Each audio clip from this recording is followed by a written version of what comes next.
یہ علامہ اقبال کی والدہ کے بارے میں ہم جب کتابیں پڑھتے علامہ اقبال کی زندگی کے بارے میں تو پتہ چلتا ہے کہ علامہ اقبال کے والد ایک ایسا پیشہ کرتے تھے جو ربا سے جڑا تھا، جو سود سے جڑا تھا، اور علامہ اقبال کی والدہ اسے بالکل پسند نہیں کرتی تھی۔ تو جب علامہ اقبال پیدا ہوئے، علامہ اقبال کی والدہ نے اپنے چھاتی کا دودھ، اپنا دودھ اپنے بیٹے کو نہیں پلایا۔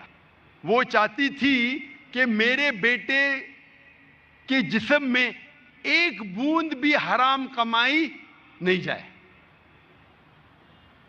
تو علامہ اقبال کی والدہ نے کیا کیا؟ اپنے زیورات بیچے جو خود کے تھے، الحمدللہ حلال کمائی کے تھے، زیورات کو بیچ کے ایک بکری خریدی اور اس بکری کے دودھ سے پرورش کی علامہ اقبال کی، اور اللہ نے پھر ان کے شوہر کو ہدایت دی اور وہ بھی سیدھے راستے پہ آ گئے، اور پھر اللہ نے ایسا شخص، علامہ اقبال جیسا شخص بنایا۔ ایسی کئی مثال ہے، اور ایک مثال ہے والدہ کی، شیخ عبد القادر جیلانی کی رحمۃ اللہ علیہ۔ شیخ عبد القادر جیلانی رحمۃ اللہ علیہ الحمدللہ توحید پہ تھے، اور انہوں نے اس شہر ہندوستان میں اسلام کا دین پھیلایا۔ ان کا بڑا ہاتھ ہے، اور وہ توحید پہ تھے، اسلام کا صحیح پیغام گھروں تک پہنچایا۔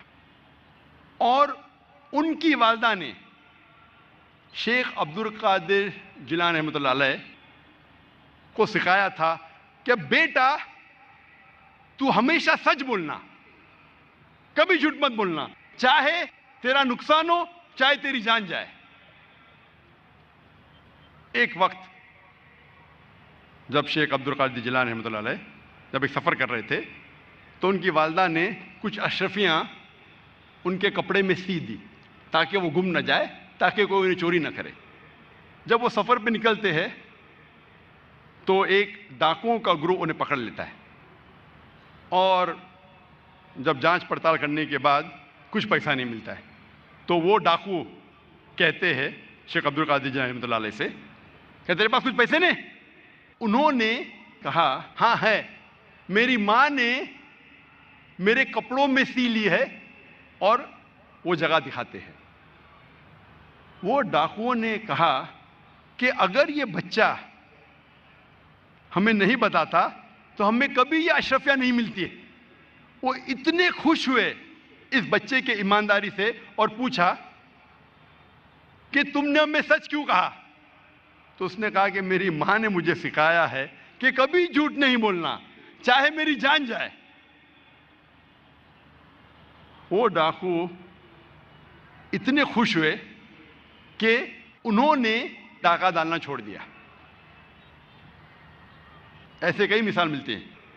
جب تاریخ پڑھتے ہیں ہمیں مثال ملتی ہے، تاریخ پڑھنے کے بعد امام شافعی رحمۃ اللہ علیہ کی والدہ، وہ یمنی تھی، اور ان کے والد قریش تھے، اور بچپن میں ہی ان کے والد کا انتقال ہو جاتا ہے۔ تو ان کی والدہ جدوجہد کرتی ہے اور امام شافعی رحمۃ اللہ علیہ کی پرورش کرتی ہے، اور ان کی خواہش تھی کہ میرا بیٹا علماء کے درمیان اپنا بچپن گزارے، اسی لیے سارا انتظام کرتی ہے اور امام شافعی رحمۃ اللہ علیہ کو مکہ بھیجتی ہے علماء کے درمیان جینے کے لیے۔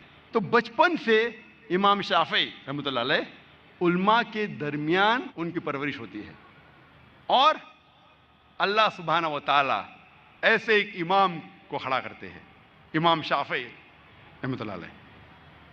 قربانی تھی، پلاننگ تھی ان کی والدہ کی، مستقبل سوچا ان کے والدہ نے۔ میں اور ایک مثال دوں گا، امام بخاری کی رحمۃ اللہ علیہ۔ امام بخاری کی والدہ کا بڑا ہاتھ ہے امام بخاری کی پرورش کرنے کے لیے رحمۃ اللہ علیہ۔ امام بخاری رحمۃ اللہ علیہ کی یادداشت بہت بہترین تھی، بہت پختہ تھی، لیکن افسوس کی بات ہے کہ بچپن میں ہی وہ اپنی آنکھ کی روشنی کھو دیتے ہیں. آنکھ کی روشنی کھونے کے بعد اس وقت کے سب سے بہترین ڈاکٹر کو دکھانے کے باوجود ان کی آنکھ کی روشنی نہیں آتی. اس کے بعد امام بخاری رحمۃ اللہ علیہ کی والدہ روز لگاتار اپنے رب، اپنے خالق اللہ سبحانہ و تعالی سے دعا کرتی ہے کہ میری بیٹی کی روشنی لوٹا دے. اس کے بعد کئی عرصوں بعد اللہ سبحانہ و تعالی ان کی والدہ کی دعا سنتے اور ان کی والدہ کے خواب میں آتے ہیں حضرت ابراہیم علیہ السلام، اور حضرت ابراہیم علیہ السلام فرماتے کہ تیرے بیٹے کی روشنی لوٹا دی گئی ہے. اور صبح کو امام بخاری رحمۃ اللہ علیہ وہ پھر سے دیکھ سکتے. تو یہ مثال ہے والدہ کی، کس طریقے سے انہوں نے اپنے بچوں کی پرورش کی. میں اور ایک مثال دوں گا. دو لوگ تھے جو آپس میں بہت محبت کرتے تھے، فاروق اور صالحہ. اور فاروق اور صالحہ آپس میں محبت کرتے تھے. انہوں نے شادی کی.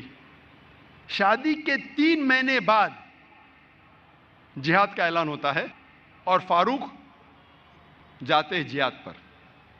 جہاد کے جانے سے پہلے وہ اپنی اہلیہ، اپنی بیوی صالحہ کو 30,000 دینار دیتے ہیں.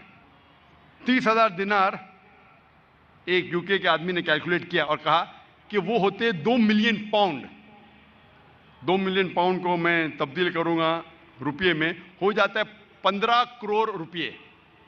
وہ دیتے ہیں 30,000 دینار، 2 ملین پاؤنڈ، 15 کروڑ روپیے اپنے اہلیہ کو، اور کہتے ہیں کہ اسے محفوظ رکھو، اسے خرچ مت کرو، میں جہاد کے لیے جا رہا ہوں. اور پھر وہ جہاد کے لیے جاتے ہیں اور کہتے ہیں کہ انشاءاللہ میں 3 مہینے میں واپس لوٹوں گا. ان کے جانے کے چند مہینے بعد ان کی اہلیہ صالحہ کو ایک بیٹا پیدا ہوتا ہے. 1 سال گزرنے کے بعد ان کے شوہر واپس نہیں آتے. 2 سال گزرنے کے بعد واپس نہیں آتے. 2.5 سال بعد ایک شخص آ کے کہتا ہے صالحہ سے کہ میں نے تمہارے شوہر فاروق کو دیکھا کہ وہ گر گئے اور وہ گھائل ہو گئے. پھر چند سال گزرتے ہیں، پھر بھی فاروق واپس نہیں آتے. تو اس کی اہلیہ سمجھتی ہے کہ میرے شوہر کا انتقال ہو گیا. لیکن 30 سال بعد فاروق واپس مدینہ لوٹتے ہیں اور ان کی خواہش تھی کہ میں میری اہلیہ سے ملوں. لیکن وہ بہت پرہیزگار تھے. مدینہ میں آنے کے ساتھ سب سے پہلے جاتے مسجد میں نماز پڑھنے کے لیے. نماز پڑھنے کے بعد وہ دیکھتے ہیں کہ کئی علماء آپس میں علم کے بارے میں گفتگو کر رہے ہیں، اور ان میں سے ایک نوجوان، تقریباً 30 سال کا نوجوان جس کا نام تھا شیخ عبد الرحمن، وہ سب سے بہترین عالم تھا. وہ اس سے کافی متاثر ہوتے. پھر وہ جاتے ہیں اپنے گھر کی طرف. جب گھر میں داخل ہوتے ہیں تو اپنی بیوی صالحہ سے ملتے ہیں. وہ دونوں خوشی کے مارے رو پڑتے ہیں. اس کے بعد فاروق پوچھتا ہے کہ میرے 30,000 دینار تو محفوظ ہے نا، آپ نے اسے خرچ نہیں کیے؟ تو اس کی اہلیہ پوچھتی ہے آپ گھر آنے کے پہلے مسجد گئے تھے؟ ہاں بالکل صحیح، میں مسجد گیا تھا. وہاں آپ نے علماء کو دیکھا؟ ہاں میں دیکھا. کیسے؟ بہت اچھے. خوشی کی بات ہے کہ اس شہر میں ایسے علماء ہیں. تو اس کی اہلیہ اس سے پوچھتی ہے سب سے بہترین عالم آپ کو کون لگے؟ تو فاروق کہتے سب سے بہترین عالم تھے شیخ عبد الرحمن. تو اس کی اہلیہ پوچھتی ہے کہ اگر اللہ آپ کو شیخ عبد الرحمن جیسا علم دے تو آپ کتنا خرچہ کر سکتے اس علم کے لیے؟ تو فاروق کہتا ہے یہ سارے 30,000 دینار میں خرچ کر سکتا ہوں ایسا علم حاصل کرنے کے لیے. پھر اس کی بیوی پوچھتی ہے کہ اگر آپ کا بیٹا ہو اسے ایسا عالم بنانے کے لیے آپ کتنا خرچ کریں گے؟ تو فاروق کہتے میں 30,000 دینار سے زیادہ خرچہ کر سکتا ہوں، 15 کروڑ روپے سے زیادہ خرچہ کر سکتا ہوں اپنے بیٹے کو شیخ عبد الرحمن بنانے کے لیے۔ تو اس کی اہلیہ کہتی ہے آپ کے جانے کے بعد مجھے ایک بیٹا پیدا ہوا اور یہ شیخ عبد الرحمن آپ کا بیٹا ہے، اور آپ کے 30,000 دینار میں نے خرچ کیے اس کو عالم بنانے کے لیے۔ آپ سوچ سکتے اس وقت بیٹے کو عالم بنانے کے لیے والدہ خرچہ کرتی ہے 30,000 دینار، 2 ملین پاؤنڈز، 15 کروڑ روپے۔ آج کون سا مسلمان اپنے بیٹے کو عالم بنانے کے لیے 15 کروڑ روپیہ خرچہ کرنے کو تیار ہے؟ ہاں، ڈاکٹر بنانے کے لیے نو پرابلم، ڈونیشن دیں گے، رشوت دیں گے، 10 لاکھ، 15 لاکھ، 20 لاکھ، 50 لاکھ، 1 کروڑ ڈاکٹر۔ امریکہ بھیجنے کے لیے میرا بیٹا امریکہ میں پڑھ رہا ہے، 2 کروڑ خرچہ کریں گے، 3 کروڑ خرچہ کریں گے۔ کیوں؟ بیٹا امریکہ میں پڑھ رہا ہے، سٹیٹس۔ میں یہ جاننا چاہتا ہوں کہ کتنے مسلمان اپنے بیٹے کو عالم بنانے کے لیے 15 کروڑ خرچہ کریں گے؟ گنتی کے آپ کو ملیں گے انگلیوں پہ، ہے الحمدللہ۔ آج بھی ہمارے معاشرے میں ایسے مسلمان ہیں، لیکن بہت کم، انگلیوں پہ گن سکتے، بہت کم، لیکن ہے الحمدللہ۔